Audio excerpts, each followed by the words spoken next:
దేవునికి మహిమ కలుగును గాక. గట్టిగా చెప్పాలి. మంచిది. మరి గడిచిన వారం నుండి మనం కృప కోసం ధ్యానిస్తున్నాం. కృప ధర్మశాస్త్రం. మరి గడిచిన వారం చాలా విషయాలు మనము తెలుసుకున్నాం. కృప ద్వారా దేవుడు ఏ విధముగా మనల్ని రక్షిస్తాడు. ధర్మశాస్త్రం ఏ విధంగా మనకు ఉపయోగపడలేకపోయింది. ధర్మశాస్త్రం చేయలేని దానిని దేవుడు చేశాడు అన్న విషయాన్ని బట్టి మనమందరము కూడా కొన్ని విషయాలు, కొన్ని రుజువులు మనము తెలుసుకున్నాం. ధర్మశాస్త్రము అనగా పాపాన్ని తీయలేకపోయింది, పాపాన్ని పెంచింది, అభివృద్ధి చేసింది, మరణానికి జీవింపజేసింది. ఆత్మ అక్షరము ద్వారా పొందుకోవడం అనేది అసాధ్యం. ఆత్మ అనేది కృప ద్వారానే పొందుకోగలదు. కృప ద్వారానే.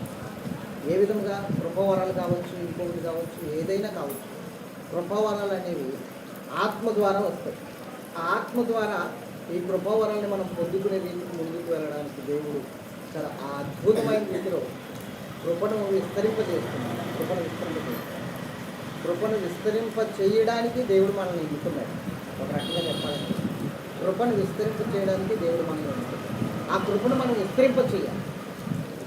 బహుతరములకు ఆ కృపను మనము విస్తరింప చేసి ముందుకు వెళ్ళడానికి మనము ప్రేరేపించబడిన వారమే, దేవుని చేత ఎన్నిక చేయబడిన వారమే నిలబడతాం. ఒక రకంగా చెప్పాలంటే కృప అనేది మనకి ఎంత సహాయం చేస్తుందంటే, ఈ లోకంలో మనం నశించుకోవడానికి, నాశనమైపోవడానికి దగ్గరలో ఉన్న సమయంలో దేవుని కృప మనల్ని రక్షించి దేవుని పక్షంగా మనల్ని ఆయనకి సమీపస్తుల్ని చేసింది. కృప అంటే ఎవరని చెప్పాను? ఆయనే కృపాసత్య యేసుప్రభువే. కృప అంటే ఎవరు కాదు, దేవుడే, యేసుప్రభువే. ఆయనే మన మధ్య ఉండి మన యొక్క నీతి పనికిమాలిన నీతి అయినప్పుడు ఆయన నీతితో మనల్ని ఉన్నతమైన స్థితిలోనికి తీసుకుని వెళ్ళాడు. కాబట్టి కొన్ని విషయాలు మనం ఈరోజు తెలుసుకుందాం. తర్వాత ముందుకు వెళ్దాం. ధర్మశాస్త్రం వలన ఏ ఉపకారము లేదని మనకు తెలుసు. కొరింథీయులకు రాసిన పత్రిక 2 కొరింథీ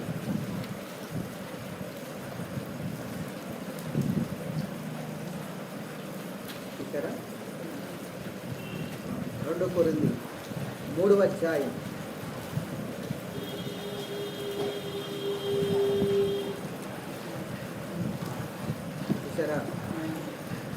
3వ వచనం కానీ చదువు. 3:3 రాతి పలకల మీదే కానీ సిరాతో కానీ రాయబడక మెత్తని హృదయములు అని పలక మీద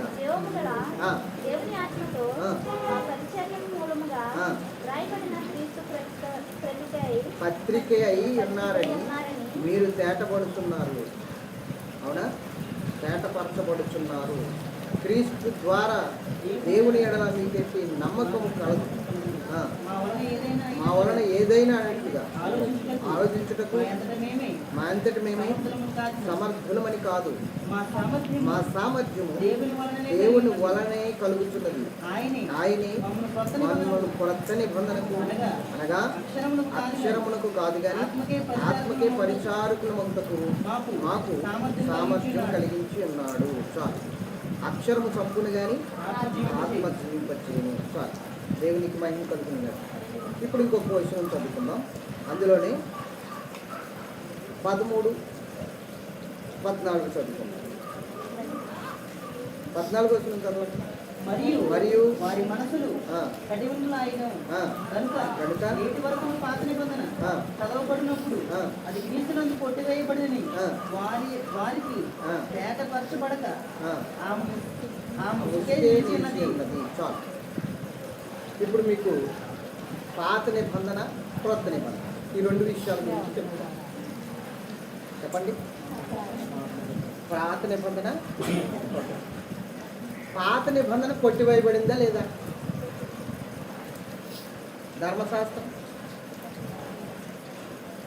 ధర్మశాస్త్రం ఏంటి? పాత నిబంధన ఏంటి? ఇప్పుడు నా వైపు చూస్తూ వినండి. పాత నిబంధన అంటే ఏమిటో, ధర్మశాస్త్రం అంటే ఏమిటో. ధర్మశాస్త్రం అంటే ఆజ్ఞలు. చెప్పండి, ఆజ్ఞ. 10 ఆజ్ఞలు అనండి. 10 ఆజ్ఞలు. ధర్మశాస్త్రంలో చాలా ఆజ్ఞలు ఉన్నాయి, కానీ అవన్నీ 10 ఆజ్ఞలకు సభాజ్ఞలుగా ఇవ్వబడింది. ఈ 10 ఆజ్ఞలకు దేవుడు మోషేకి ఇచ్చిన 10 ఆజ్ఞలకు 10 ఆజ్ఞలు పలకల మీద రాసుకొచ్చాడు కదా ఆజ్ఞలు. వాటికి సభాజ్ఞలుగా కన్నమాయి 600 ఉన్నా, ఇంకొన్ని ఉన్నా, ఎన్నున్నా అవన్నీ కూడా వీటికి సభాజ్ఞలుగా ఇవ్వబడి నేను మొన్నటి వారం మనం చెప్పుకున్నాం. రైట్. అయితే ఇప్పుడు మనం అర్థం చేసుకోవాల్సిన విషయం ఏంటంటే, ఆజ్ఞలు కొట్టివేయబడ్డాయా? 10 ఆజ్ఞలు కొట్టివేయబడ్డాయా? కొట్టివేయబడ్డాయి లేవా? మరి ఇక్కడ పాత నిబంధన కొట్టివేయబడిందని ఉంది కదా. మరి పాత నిబంధనలోనే కదా 10 ఆజ్ఞలు ఉన్నాయి, అవునే కదా. ఇప్పుడు క్రొత్త నిబంధన వేరు, పాత నిబంధన వేరు. ఇప్పుడు పాత నిబంధనలు ఉన్నాయి, కొత్త నిబంధనలు ఉన్నాయి 10 ఆజ్ఞలు. అంటే ఇప్పుడు పాత నిబంధన కొట్టివేయబడింది కాబట్టి 10 ఆజ్ఞలు కూడా కొట్టివేయబడ్డాయా? మరి పాత నిబంధన కొట్టివేయబడిందని ఎలా తెలుస్తుంది? 10 ఆజ్ఞలు కొట్టివేయబడకపోతే పాత నిబంధన ఉన్నట్టే కదా, ఇంకా ఉన్నట్టే లేదా? మాట్లాడరు. పాత నిబంధన కొట్టివేయబడిందని వాళ్ళకి తెలియట్లేదు. వాళ్ళ మనసు ప్రభు వైపుకి ఎప్పుడు తిరుగుతుందో అప్పుడు పాత నిబంధన కొట్టివేయబడిందని తెలుస్తుంది. ఆ ముసుగు తొలగిపోద్దని అపోస్తలుడైన పౌలు రాశాడు ఇక్కడ. రైతే పాత నిబంధన కొట్టివేయబడింది, మరి ఆజ్ఞలు కొట్టివేయబడినట్టే కాదా? ఏమండి, ఆజ్ఞలు కొట్టివేయబడినట్టే కాదా? మోషే ధర్మశాస్త్రము అనగా పాత నిబంధన కొట్టివేయబడింది. పాత నిబంధన కొట్టివేయబడింది, కానీ 10 ఆజ్ఞలు కొట్టివేయబడలేదు. కొట్టివేయబడింది పాత నిబంధన, ఆజ్ఞలు కాదు, 10 ఆజ్ఞలు కాదు. 10 ఆజ్ఞలు వేరు, పాత నిబంధన వేరు. ఎలాగా అనుకుంటున్నారా? చెప్తాను. నిబంధన, పాత నిబంధన అంటే ఏంటి, ఆజ్ఞలు అంటే ఏంటి చెప్తాను. ఆజ్ఞలు మోషేకి ధర్మశాస్త్ర ప్రకారంగా సీనాయి పర్వతం మీద ఇచ్చాడని మనం అనుకుంటున్నాం, అవునే కదా. ఎప్పుడో ఈ ఆజ్ఞలు అమల్లో ఉన్నాయి. మన వారం కొంచెం చెప్పాను మీకు, అవునే కదా, చెప్పానే లేదా. ఇప్పుడు సోదము గోమరస్తులు ఏ పాపం చేశారు? ఏ విధంగా పాపులు అయ్యారు వాళ్ళు? మాట్లాడాలి.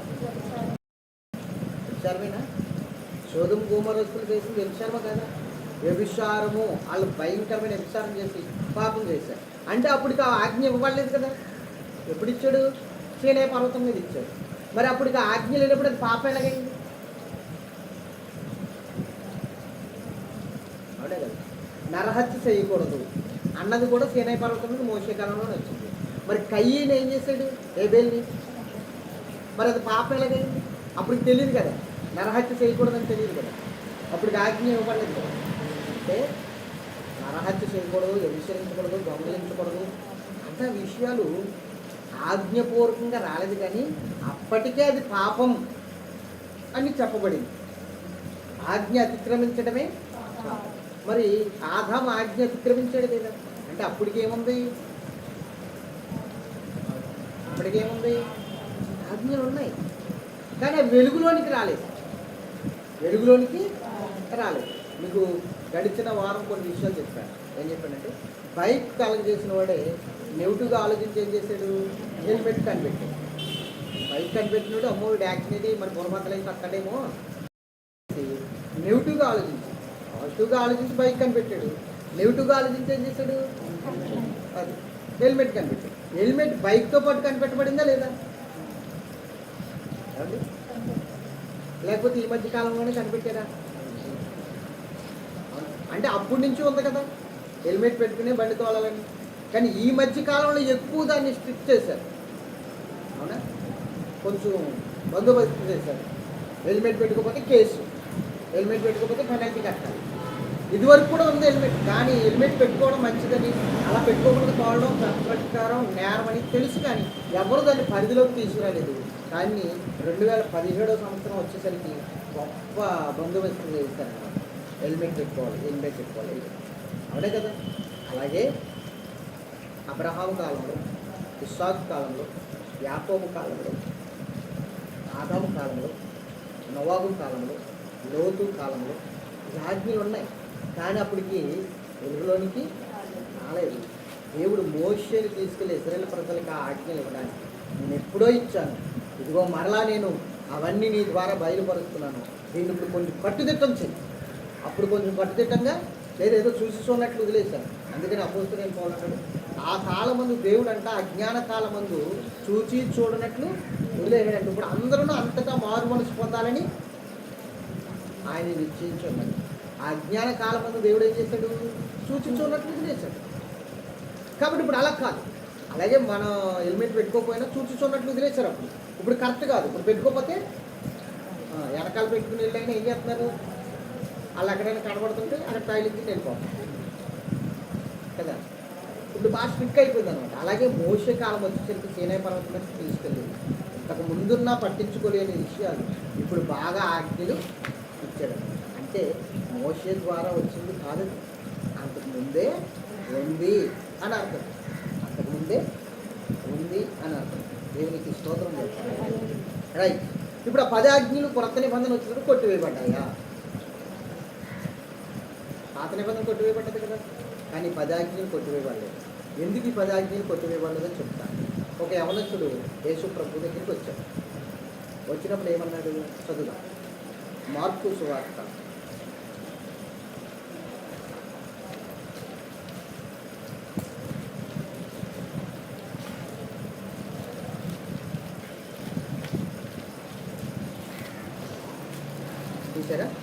10వ అధ్యాయం 17వ వచనం కాడి చదువుదాం.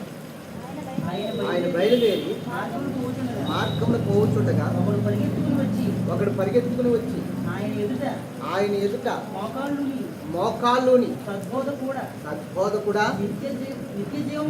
నిత్య జీవమునకు వారసుడనగుటకు నేనేమి చేయుదునని ఆయన అడిగెను. యేసు నన్ను సత్పురుషుడని ఎలా చెప్పుతున్నావు? దేవుడు ఒక్కడే గాని మరెవడును సత్పురుషుడు కాడు.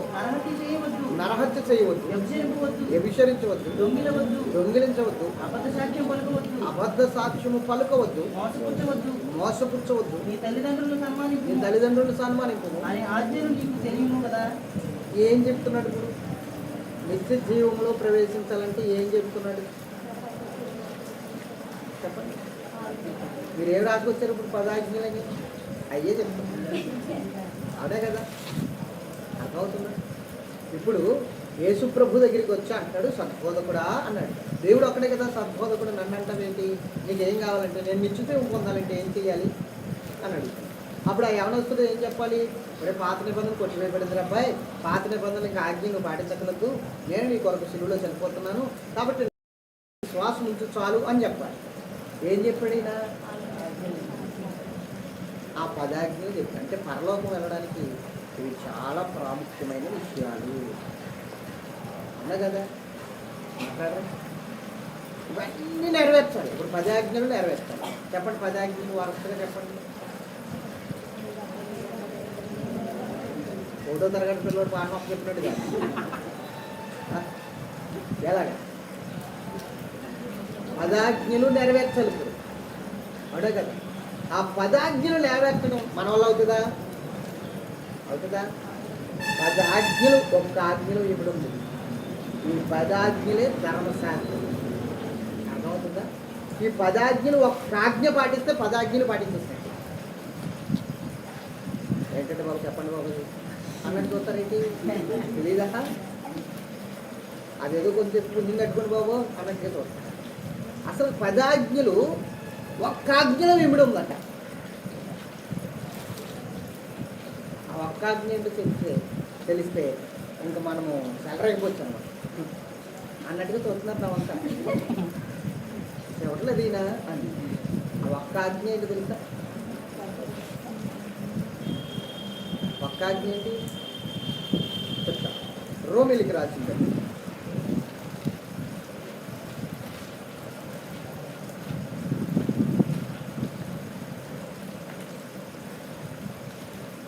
పదమూడవ అధ్యాయం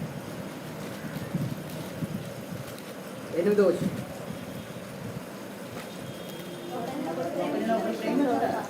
ఒకరినొకడు ప్రేమించుట విషయంలో తప్ప మరేమీ ఎవనికి అచ్చుండవద్దు. పొరుగు వాడిని ప్రేమించువాడే అది. ఇప్పుడు చెప్పండి, ఈ 10 ఆజ్ఞలు నెరవేర్చేవాడు ఏ ఆజ్ఞలో ఉంది? ఇప్పుడు నిన్ను వలె నీ పొరుగు వాడిని ప్రేమించు. ఈ ఒక్క ఆజ్ఞలో మొత్తం 10 ఆజ్ఞలు ఇప్పుడు ఉన్నాయి. చదవండి. ఏలయనగా ఇది ఒక ఆజ్ఞ. వ్యభిచరించవద్దు, నరహత్య చేయవద్దు, దొంగిలించవద్దు, ఆశింపవద్దు అనినవి మరి ఏ ఆజ్ఞ అయినా ఉన్న ఎడల ఏ ఆజ్ఞ ఉన్నా అదంతా కూడా నిన్ను వలని పొరుగు వారిని ప్రేమించవలనను వాక్యములో సంక్షేపముగా ఇమిడి ఉన్నవి. ఇప్పుడు ఒక ఆజ్ఞ కాదు. ఏంటో చెప్పండి. నిన్ను వలే మళ్ళీ చెప్పండి, మళ్ళీ చెప్పండి. అది నిన్ను వల్ల నీ పొరుగు వాడిని ప్రేమించంటే అర్థం ఏంటి తెలుసా? అర్థం ఏంటి? ఈ పాపిస్తోని ఎలా ప్రేమించుకుంటున్నాను నేను? నన్ను నేను ఎలా ప్రేమించుకుంటున్నానో అలా ప్రేమించాలంటే ఎక్కడ నేను ఎలా ప్రేమించుకుంటాను? నన్ను చెప్పాలి. ఏమండి మాట్లాడరే? నా వైపు చూడండి. తర్వాత రైటింగ్స్ నా వైపు చూడండి. ఇప్పుడు నన్ను నేను ఎలా ప్రేమించుకుంటాను? పోలే, నన్ను నేను ప్రేమించుకోవడం అంటే ఏమండి మీరు ఎలా ప్రేమించుకుంటారు నాకేం తెలుసు అన్నట్టుగా కూర్చున్నాను. మిమ్మల్ని ఎలా ప్రేమించుకుంటారు మీరు?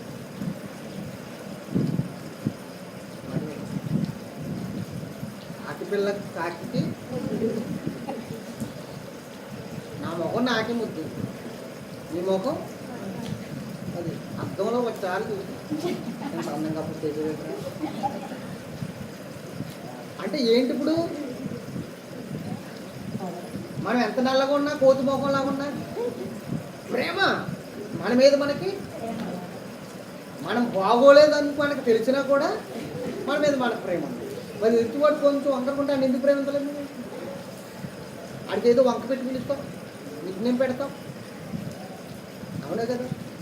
మరి అది తప్ప కదా? ఏమని చెప్తున్నాడు ఇక్కడ? అందువల్లే ఈ పొరుగు వారిని లావుగా ఉన్నాడు. ఆడేంద్ర అంత లావుగా ఉన్నాడు, సన్నంగా ఉన్నాడు. మరీ అంత సన్నంగా ఉన్నాడు ఎట్లా? అవునా కదా? అంటే అర్థం ఏంటంటే ఎలా ఉన్నా నువ్వు ప్రేమించు. నిన్ను వల్ల యేసు ప్రభు అయితే ఇంకా అద్భుతమైన మాట మాట్లాడాడు. ఆయన మాట్లాడిన మాట అయితే అస్సలు ఇంకా రికార్డు సృష్టించేసింది అన్నమాట. అంత అద్భుతమైన మాట మాట్లాడాడు. ఏంటో తెలుసా? ఇతరులు నీకేమి చెయ్యాలని నువ్వు అనుకుంటున్నావో అది నువ్వు ఇతరులకు చేయాలి. ఒకటే మాట రికార్డు భద్ర కొట్టేసింది అన్నమాట. దేవునికి మహిమ కలుగుతుంది. అద్భుతం, ఎంత అద్భుతమైన మాట అది. చలి కూర్చోండి, చలి జరగచ్చినట్టుగా కాదు, చలి కూర్చొని వాక్యం దేవునికి మహిమ కలుగుతుంది. అర్థమైందా? ఇప్పుడు చెప్పండి. నిన్ను వలే నీ పొరుగు వారిని ప్రేమించాలి. తర్వాత యేసు ప్రభు చెప్పిందండి, ఇతరులు నీకు ఏది చెయ్యాలని నువ్వు ఆశిస్తున్నావో అది నువ్వు చేయి ఇతరులకి. అంటే అబ్బా నాకు ఆడొక 10 రూపాయలు ఇచ్చే బాగుంది, ఏనండి ఆడు నాకు ఒక 100 రూపాయలు ఇచ్చే బాగుంది, ఆయన పే చేసుకుంటాడు, నాకు ఏమైనా ఇవ్వచ్చు కదా. అంటే ఇలాగ ఇతరులు మనకి ఏదో చేస్తే బాగుందని మనం అనుకుంటున్నాం. అలా ఇతరులకు చేయాలన్నమాట. ఈ మాట ఎంత అద్భుతమైన మాట. అవునే కదా? ఇందులో మొత్తం 10 ఆజ్ఞలు కాదు 100 ఆజ్ఞలు ఉన్నా నెరవేరిపోతాయి. నిన్ను వల్ల నీ పొరుగు వారిని ప్రేమించడంలో ఈ ఆజ్ఞలన్నీ నెరవేర్తాయని ఎలా చెప్పగలిగాడు పౌలు భక్తుడు అన్నది చూస్తే, ఇప్పుడు నేను ఒకరిని ప్రేమిస్తున్నాను అనుకోండి, నన్ను వల్లే ఒకరిని ప్రేమిస్తున్నాను, వాళ్ళకి ద్రోహం చేపిద్దేస్తుంది, వాళ్ళని ఏదైనా వాళ్ళ దగ్గర ఉన్నది దొంగిలించాలనిపిస్తుందా, వాళ్ళని తిట్టాలనిపిస్తుందా, పట్టాలనిపిస్తుందా? చెప్పాలి. వాళ్ళని పాడు చేయాలనిపిస్తుందా, వాళ్ళతో హెచ్చరించాలనిపిస్తుందా? అనిపించదు. ఎందుకంటే నేను వాళ్ళని ప్రేమిస్తున్నాను కాబట్టి. నేను నన్ను ఎలా ప్రేమించుకుంటానో వాళ్ళని ప్రేమిస్తున్నాను కాబట్టి వాళ్ళ విషయంలో తప్పుటు అడిగేసే అవకాశమే లేదు. కాబట్టి ఆజ్ఞలన్నీ ఎక్కడ నెరవేరిపోతున్నాయి? ఇప్పుడు ప్రేమించుటలో నెరవేరిపోతాను. వాళ్ళ విషయంలో నేను ఎలా ఉంటానంటే ఇంకా అన్ని విషయాలు కూడా కరెక్ట్గా ఉంటానన్నమాట ప్రేమించడం వల్ల. అందుకని నిన్ను వల్ల నీ పొరుగు వారిని ప్రేమించడం ఆజ్ఞలు కొట్టువేయబడిందని ఒప్పుకుంటాను. అలా పాత నిబంధన ఏమిటో కొట్టువేయబడింది ఏమిటో చెప్తాను మీకు. అది చెప్పే నేను ముగిస్తాను. కొట్టివేయబడింది ఏమిటి, పాత నిబంధన అంటే ఏమిటి, అసలు ఏం కొట్టివేయబడింది ఏం కొట్టివేయబడలేదు అన్నది ఇప్పుడు మీకు నేను చెప్పి ముగిస్తాను. జాగ్రత్తగా వినండి. ఇప్పుడు చాలామంది పాత నిబంధన కొట్టివేయబడింది ఇంకా మనకు అక్కర్లేదు అంటున్నారు కదా. మరి ఇది పాత నిబంధనకు సంబంధించింది కదా, ఏది ఈ 10 ఆజ్ఞలు. మరి కొట్టివేయబడినప్పుడు నువ్వు చర్చిలో వ్యభిచారం చేస్తున్నావా అని ఎందుకు అడుగుతున్నావు? అది కొట్టివేయబడింది కదా, ఇంక లేదు కదా, చేసుకో అని చెప్పాలి కదా నువ్వు. అవునే కదా. మరి దొంగతనం ఎందుకు చేస్తున్నావా అని అడుగుతున్నావు. అది కొట్టివేయబడింది కదా, ఎందుకు అడుగుతున్నావు? చేసుకో అని చెప్పాలి. అవునే కదా. మరి ఇప్పుడు అవన్నీ చేయకూడదని చెప్తున్నావు అంటే ఆజ్ఞలు ఉన్నాయని కదా అంట. ఉన్నాయా లేవా? ఉన్నాయా లేవా? ఉన్నాయని అర్థం. మరి ఇప్పుడు అవన్నీ మనం నెరవేర్చాలంటే ఒకే ఒక్క ఆజ్ఞలో ఇవిడి ఉన్నాయి. ఏమిటి ఆజ్ఞ అంటే నిన్ను వలె నేను ఎవరితో హెచ్చరించలేదంటే నేను ఎవరి దగ్గర ఏం పట్టుకురాలేదని దొంగలు కాదని అంటే కుదరదు. నువ్వు ఎవరినైతే ప్రేమించట్లేదో వాళ్ళ విషయంలో నువ్వు ఇవన్నీ చేస్తున్నట్టే లేదు. ప్రేమించమని దేవుడు చెప్పాడు. ప్రేమే దేవుడై ఉన్నాడు. దేవుడే ప్రేమ ఉందని యోహానుకు రాసిన మొదటి పత్రిక 3వ అధ్యాయంలో మనకు క్లియర్గా ఉంది. అయితే దాన్ని బట్టి మనం చూసుకున్నట్లయితే ఇప్పుడు ప్రేమ అనేది ఎవరి యందు నిలబడదో ఆ విషయంలో వాడు ఖచ్చితంగా ఈ యొక్క నిబంధనల విషయంలో ఆజ్ఞల విషయంలో మీరి ఉన్నాడు. ఇప్పుడు ప్రేమించడం, ప్రేమ అనేది లేదు అనుకున్నాడు. ప్రేమించడం లేనప్పుడు వాడిని చూసినప్పుడల్లా నాకు ఏమనిపిస్తుంది? ఏమనిపిస్తుంది? ఎట్టిడల్లా దాని అని తిడతా ఉన్నాను. ఆ మాట ఏంటంటే నరహత్య చేస్తున్నట్టు అర్థం. మన ఎవరు చూపించదు కదా. నరహత్య అంటే గొంతు తీసి చంపేయట్లేదు, ఉడికి చంపేయట్లేదు, కత్తి పొడిచి చంపేయట్లేదు. సహోదరుని చూసి వేరు కూడా అంటే వాడు విమర్శనకు లోనవుతున్నాడని రాయబడి మత్తయి 5. మరి ఇప్పుడు నేను ప్రేమించకపోతే తిడతాను కదా. తిడతానంటే ఇప్పుడు నేనేం చేస్తున్నట్టు లెక్క అంటే ప్రేమించడం ద్వారా నువ్వు బైబిల్ నెరవేరుస్తున్నావు. అపోస్తలుల కార్యములు 1 కొరింథీయులకు రాసిన మొదటి పత్రిక 13వ అధ్యాయంలో మీకు ఒక మాట చూపిస్తాను. 13:1 కానీ చదవండి. కొరింథీ మొదటి పత్రిక 13. మనుషుల భాషలతోనూ దేవదూతల భాషలతోనూ మాట్లాడినను ప్రేమ లేని వాడినైతే మ్రోగుడు కంచును ఒక్కరు చదవండి గనగనలాడు తాళమునయుందును ప్రవశించు కృపావరము కలిగి మర్మములనియు జ్ఞానవంతయ్య ఎరిగి ఉన్నవాడినై కొండలను పెళ్ళగింపగల పరిపూర్ణమైన విశ్వాసం గలవాడినైనను ప్రేమ లేని వాడినైతే నేను చూడను. ఇప్పుడు చెప్పండి ప్రేమ గురించి 2 మాటలు చెప్తాను జాగ్రత్త.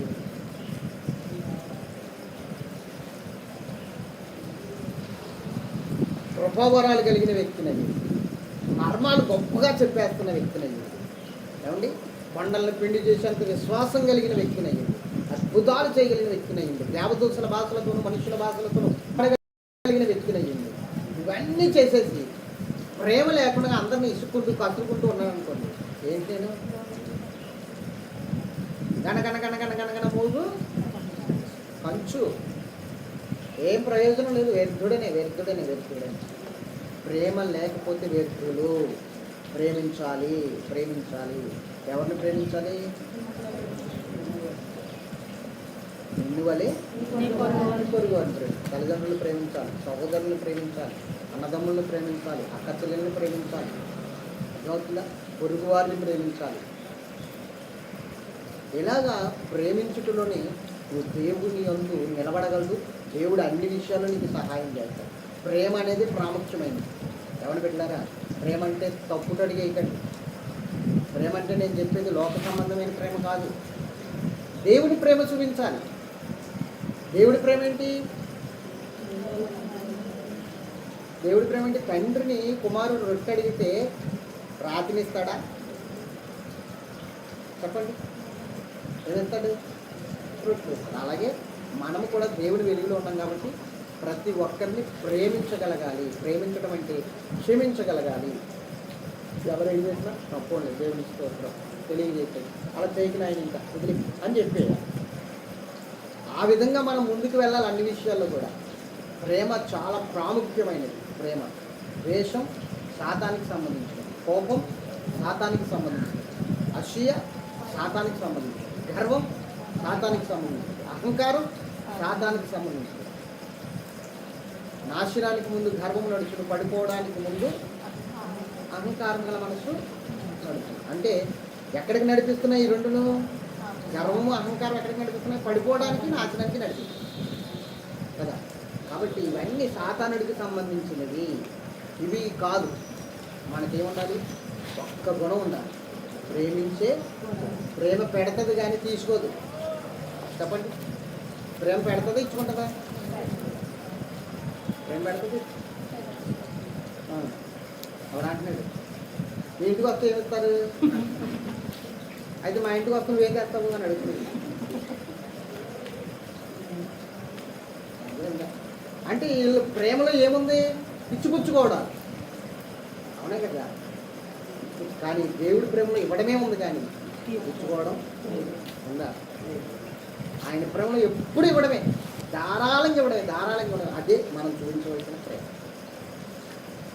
మనం ప్రేమించువారుగా ఉన్నాం. త్యాగము కోరుతుంది కానీ ప్రతిఫలం ఆశించదు.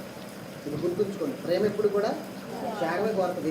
ఇస్తుంది ప్రేమ. ప్రేమించు, ప్రతి ఒక్కరికి ఇస్తానే ఉంటావు, నువ్వు ఇస్తానే ఉంటావు. ఏదో ఆశించి వాళ్ళు ప్రేమించు.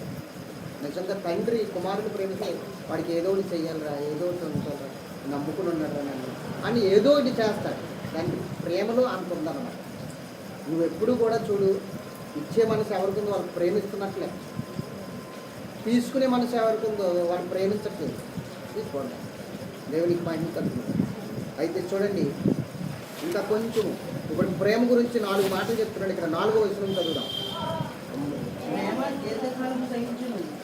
3:4 పేదల పోషణ కొరకు ఇచ్చినను, నన్ను కాల్చబడుటకు నా శరీరం అప్పగించినను ప్రేమ లేని వాడినైతే నాకు ప్రయోజనం ఏమీ లేదు. ప్రేమ దీర్ఘకాలము సహించును, దయ చూపించును, ప్రేమ మత్సరపడదు, ప్రేమ డంభముగా మాట్లాడదు, ప్రవర్తించదు, అది ఉప్పొంగదు, అమర్యాదగా నడవదు, స్వప్రయోజనమును విచారించుకొనదు, త్వరగా కోపపడదు, అపకారమును మనసులో ఉంచుకోదు, దుర్నీతి విషయమై సంతోషపడక సత్యమునందు సంతోషించును, అన్నిటికీ తాలుకుంటది, అన్నిటికీ సహిస్తుంది, అన్నిటినీ నమ్ముతుంది, అన్నిటినీ నిరీక్షించును, అన్నిటినీ ఓర్చును. ప్రేమ శాశ్వత కాలముందును ప్రవచనములను నిరార్థకమును భాషలైన నిలిచిపోవును, జ్ఞానమైనను నిరార్థకమగును. మనము కొంత మట్టుకు ఎరుగుదుము, కొంత మట్టుకు ప్రవశించుతున్నాము, కానీ పరిపూర్ణమైనది వచ్చినప్పుడు పూర్ణము కానిది నిరార్థకమగును. నేను పిల్లవాడినై ఉన్నప్పుడు పిల్లవాని వలె మాట్లాడి తిని, పిల్లవాని వలె తలంచి తిని, పిల్లవాని వలనే యోచించి, ఇప్పుడు పెద్దవాడినై పిల్లవాడి చేష్టలు మాని. కాబట్టి ఇప్పుడు 13వ వచనం చదువు. కాగా విశ్వాసము, నిరీక్షణ, ప్రేమ, ఈ 3 నిలుచును. వీటిలో శ్రేష్టమైనది ప్రేమే. విశ్వాసము, ప్రేమ, నిరీక్షణ, వీటిలో శ్రేష్టమైనది ఏంటి? ప్రేమ. ఇప్పుడు చెప్పండి, ప్రేమించువాడు ఆజ్ఞలు నెరవేరుస్తున్నాడు. అవునా కదా? చెప్పండి, ఇప్పుడు 10 ఆజ్ఞలు ఉన్నాయి లేవా? ఉన్నాయి. కానీ 10 ఆజ్ఞలు నెరవేర్చడానికి షార్ట్కట్లో ఒక ఆజ్ఞ చాలు. ఏంటి ఆజ్ఞ? అది 10 ఆజ్ఞలు మనం గబగబ లొకెట్టుకుని రాసలేదు. ఇలా పరిగెత్తుకెళ్ళేలాగా మనం ఒక ఆజ్ఞ నెరవేర్చే పర్లోక ఆజ్ఞ ముందు మనం. అవునే కదా? ఒకే ఒక ఆజ్ఞ, నిన్ను వలె ఇవన్నీ కూడా ఇందులోనే ఇమిడి ఉన్నాయి. ఇవన్నీ కూడా ఇందులోనే ఇమిడి ఉన్నాయి. ఎంత అద్భుతమైన మాట. అవునే కదా? చెప్పాలి. ఇప్పుడు కొట్టివేయబడింది ఏమిటి? పాత నిబంధన అనండి. ఏం కొట్టివేయబడింది? కొట్టివేయబడింది అన్నాడంటే ఏం కొట్టివేయబడింది అన్నాడు అక్కడ? పాత నిబంధన కొట్టివేయబడింది అన్నాడు. ఇప్పుడు ఏమిటి ఆ పాత నిబంధన? పాత నిబంధన ఏంటో తెలియాలంటే మనకు క్రొత్త నిబంధన ఏంటో చెప్పాలి. అది కొట్టివేయబడింది ఏంటో, నిలబడింది ఏంటో తెలిసే ముందు ఇర్మియా గ్రంథం 31:31.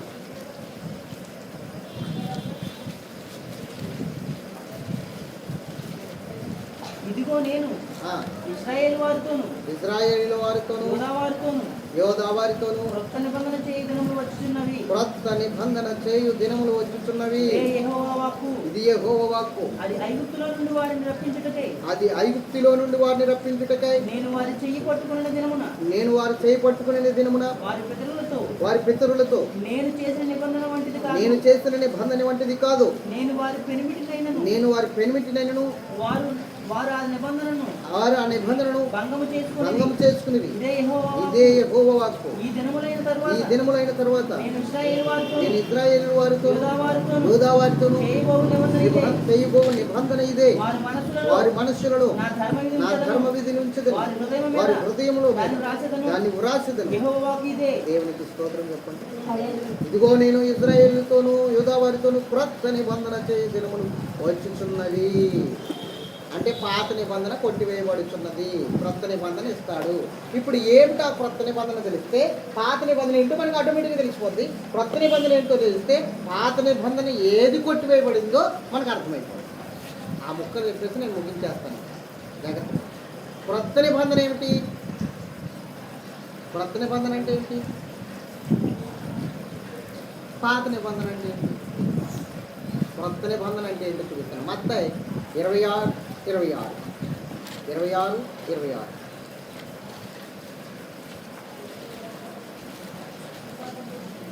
వారు భోజనం చేయుచుండగా యేసు ఒక రొట్టె పట్టుకుని దాన్ని ఆశీర్వదించి తన శిష్యులకు ఇచ్చి మీరు తీసుకొని తినండి, ఇది నా శరీరం అని చెప్పాను.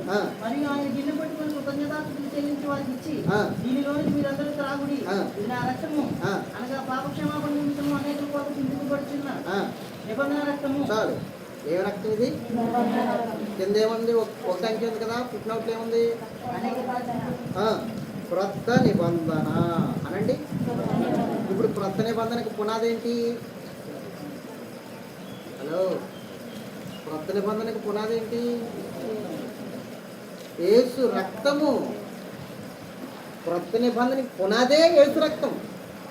అనేకుల కొరకు పాప క్షమాపణ నిమిత్తమై ఒలికించబడుచున్న క్రొత్త నిబంధన రక్తము. అంటే ఇప్పుడు క్రొత్త నిబంధన అనగా అర్థం ఏమిటంటే యేసు రక్తం. దేనితో ప్రారంభమైంది క్రొత్త నిబంధన? ఒక బలి అర్పణతో ప్రారంభమైంది.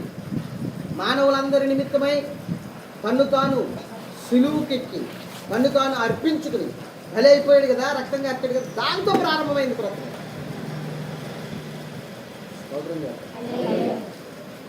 నిబంధన. అంటే ఆయన సువార్తతో ప్రారంభమైంది. ఆయన బలి పశువు లోకంలోకి రావడంతో ప్రారంభమైంది. దేంతో ప్రారంభమైంది?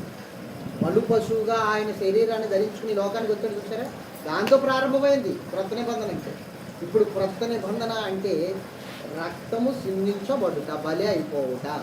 మనందరి కొరకు దేవుడు బలి అయిపోయిందని క్రొత్త నిబంధన. అయితే పాత నిబంధన ఏంటి? క్రొత్త నిబంధన యేసు రక్తంతో మొదలైతే పాత నిబంధన జంతు రక్తములతో మొదలైంది.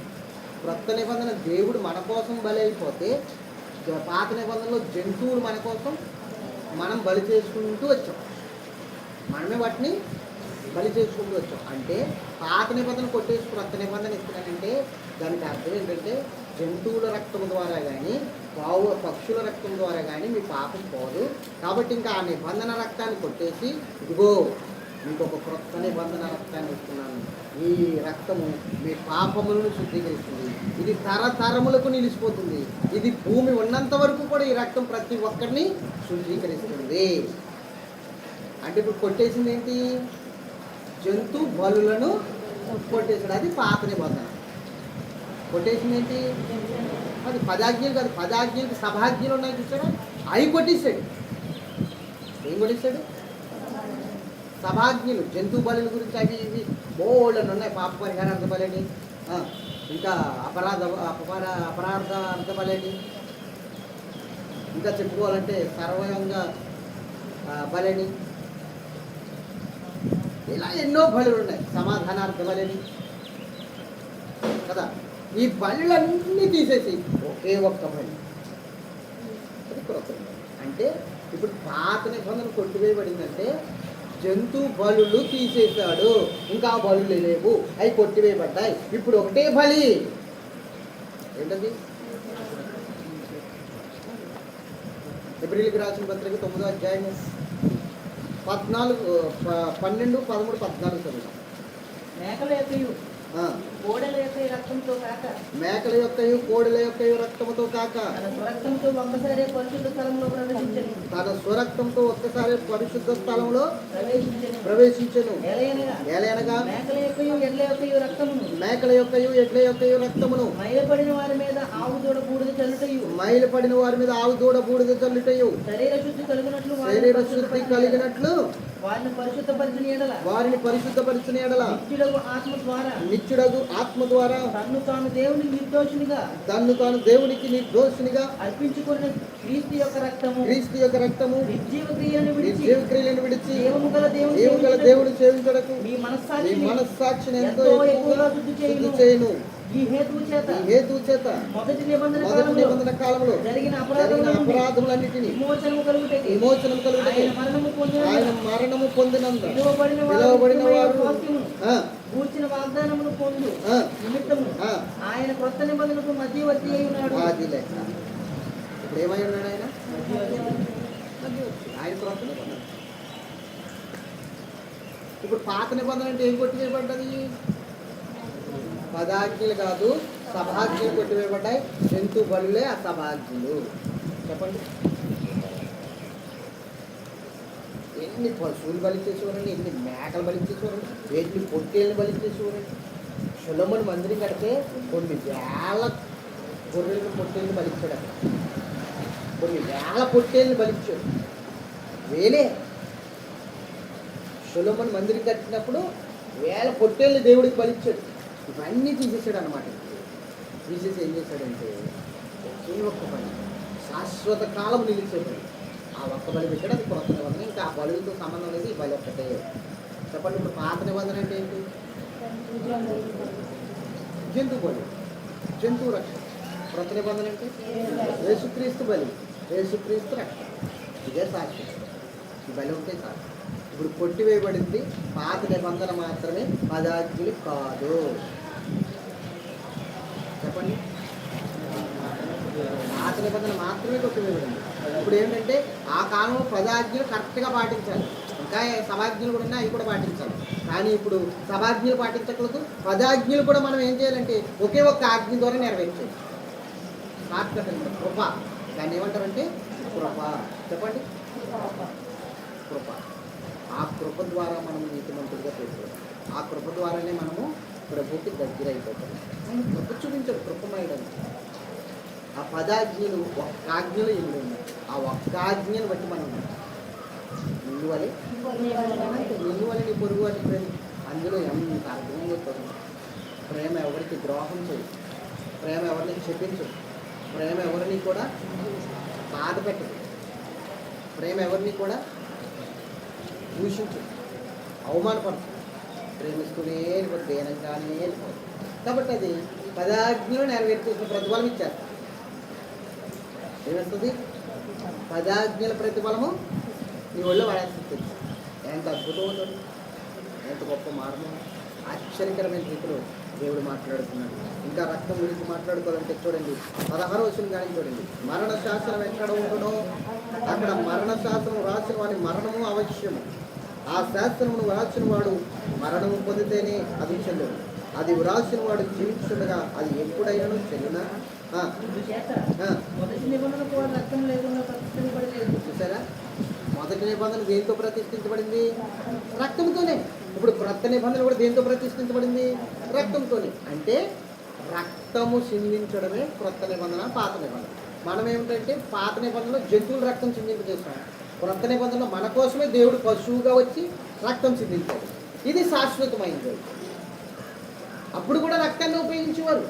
ఎలా ఉపయోగించేవారు శుద్ధీకరణకి? చదవండి కింద.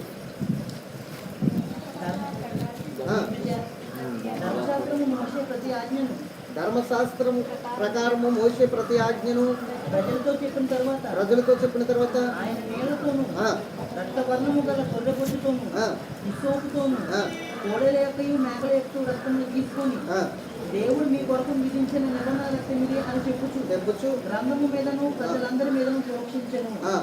అదే విధముగా గుడారము మీదను సేవా పాత్రలన్నిటి మీదను ఆ రక్తమును ప్రోక్షించను. దేవునికి స్తోత్రం చెప్పండి. మరి ధర్మశాస్త్రం ప్రకారం పొద్దుటే ప్రోక్షణ, ఇక్కడికి వచ్చి శుక్రవారం ప్రోక్షణ.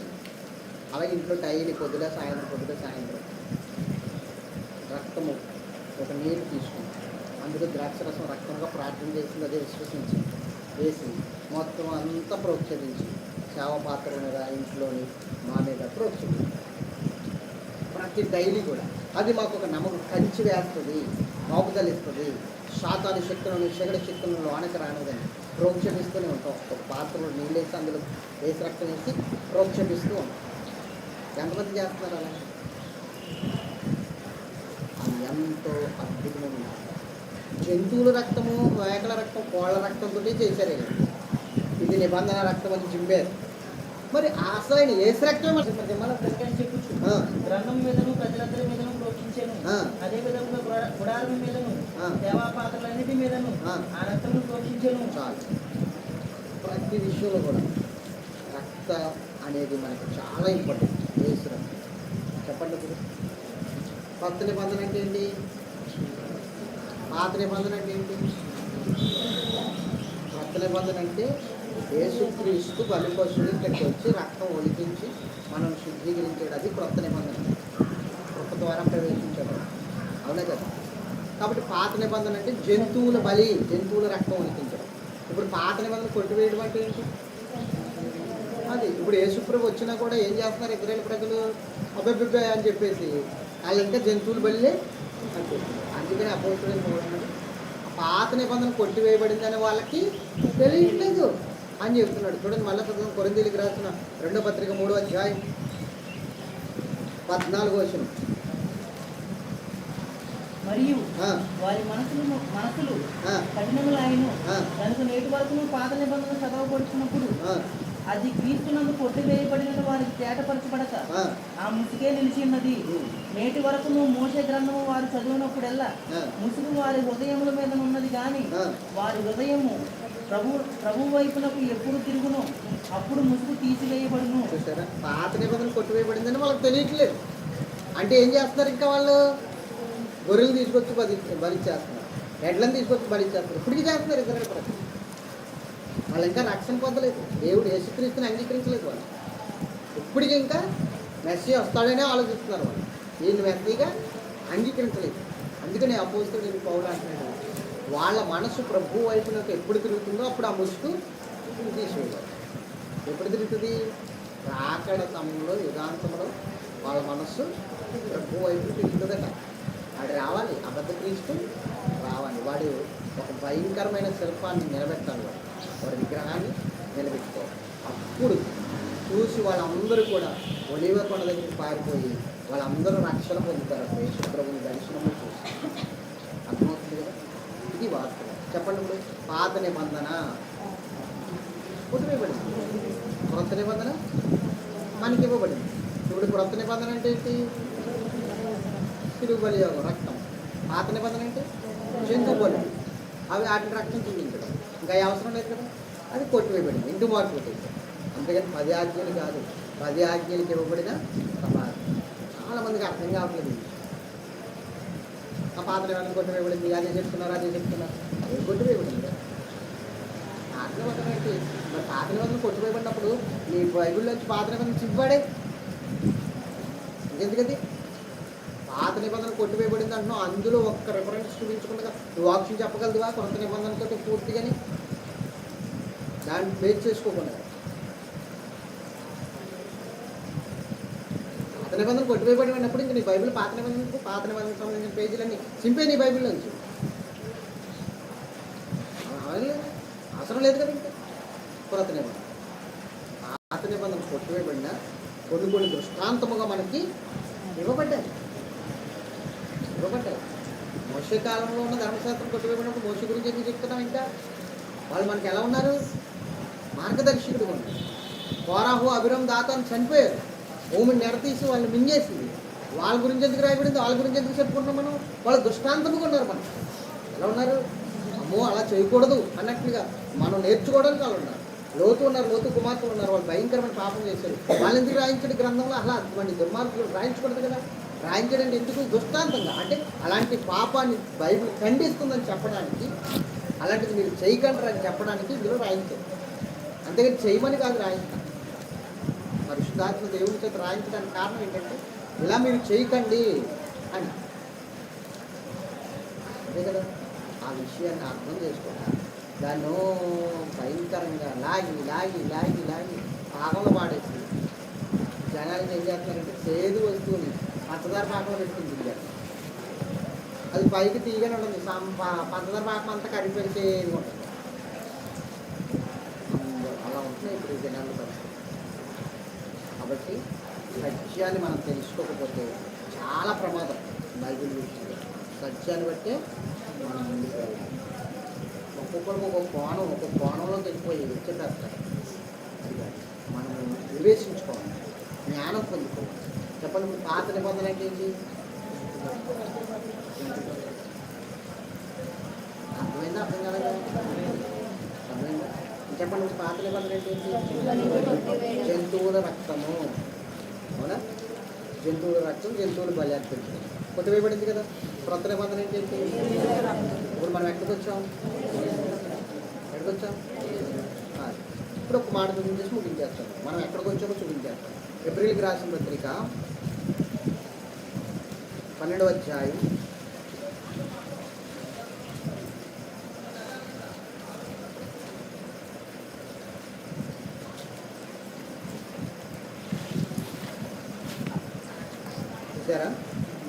22 కాడి నుంచి. ఇప్పుడైతే జీవమును కొండకును జీవము గల దేవుని పట్టణమునకు అనగా పరలోకపు యెరూషలేమునకును వేవేల కొలది దేవదూతల యొద్దకును పరలోకములో రాయబడి ఉన్న జ్యేష్ఠుల సంఘమునకును వారి మహోత్సవమునకును అందరి న్యాయపతి అయిన దేవుని యొద్దకును సంపూర్ణ శక్తి పొందిన నీతిమంతుల ఆత్మల యొద్దకును క్రొత్త నిబంధనకు మధ్యవర్తి అయిన యేసునొద్దకును హేబేలు కంటే మరి శ్రేష్టముగా పలుకు ప్రోక్షణ రక్తమునకు మీరు వచ్చి ఉన్నారు. ఇప్పుడు జంతువుల రక్తము కాదు, మీరు యేసుక్రీస్తు రక్తము దగ్గరికి మీరు వచ్చి ఉన్నారు. అదే క్రొత్త నిబంధన. చెప్పండి, ఇప్పుడు ఎక్కడికి వచ్చి ఉన్నాం మనం? క్రొత్త నిబంధన. క్రొత్త నిబంధనగా యేసుక్రీస్తు రక్తము దగ్గరికి వచ్చాం. అంటే పాత నిబంధనలో లేవు, మనం క్రొత్త నిబంధనలో ఉన్నాం. అంటే ఇంక బలులు గిలులు మనకు అవసరము లేదు. మన కోసమే బలి జరిగిపోయింది. ఆ బలిని విశ్వసించి ఆ రక్తంలో కడగబడితే చాలు. చాలు. అందుకని ఇవన్నీ కూడా రాబో వాటికి సాయ. నిజస్వరూపం ఎక్కడుంది? క్రీస్తులో. అర్థమైంది కదా? అర్థమైంది లేదా? ఎంతమందికి అర్థమైంది చెప్పండి? అందరికీ అర్థమైందా? మోకరించి ప్రార్థన చేసి కొద్ది మాటలు దేవుడు తను ప్రార్థన చేసి మోకాలు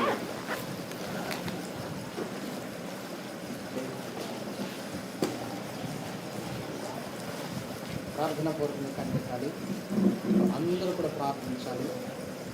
అందరూ కూడా ఎదురెత్తి ప్రార్థన చేయాలి. సమయంలో మనం 6వ వారముగా ఈ మీటింగ్ అనగా ఆదివారం సాయంత్రం మాకు 3 గంటలకి మనం చుట్టుబడి 1 గంట దేవుని యొక్క వాక్యాన్ని నేర్చుకుంటున్నాం. బైబిల్ క్లాస్ అనుకోండి, యవనస్తుల కూడుక అనుకోండి, ఇంకొకటి అనుకోండి, కానీ బలపడడము, దేవునికి దగ్గర అవ్వడమే కావాలి. కాబట్టి ప్రతి ఒక్కరు కూడా ప్రార్థన పూర్వకంగా కనిపెట్టి దేవుని సన్నిధిలో దేవుని ఆరాధించాలి. హల్లెలూయా, హల్లెలూయా, హల్లెలూయా. Thank you Jesus. ఈరోజు దేవుడు మనకు నేర్పిన పాఠం విషయంలో మనం ఏమాత్రం అశ్రద్ధగా ఉండకూడదు. నేర్చుకోవలసిన విషయాలు మనం నేర్చుకోవాలి. ప్రార్థనాపూర్వకంగా కనిపెట్టాలి, ప్రార్థనాపూర్వకంగా నిలబడాలి, ఆత్మమూలమైన శక్తితో నింపబడాలి, ఆత్మమూలమైన శక్తితో అభిషేకంతో నింపబడాలి.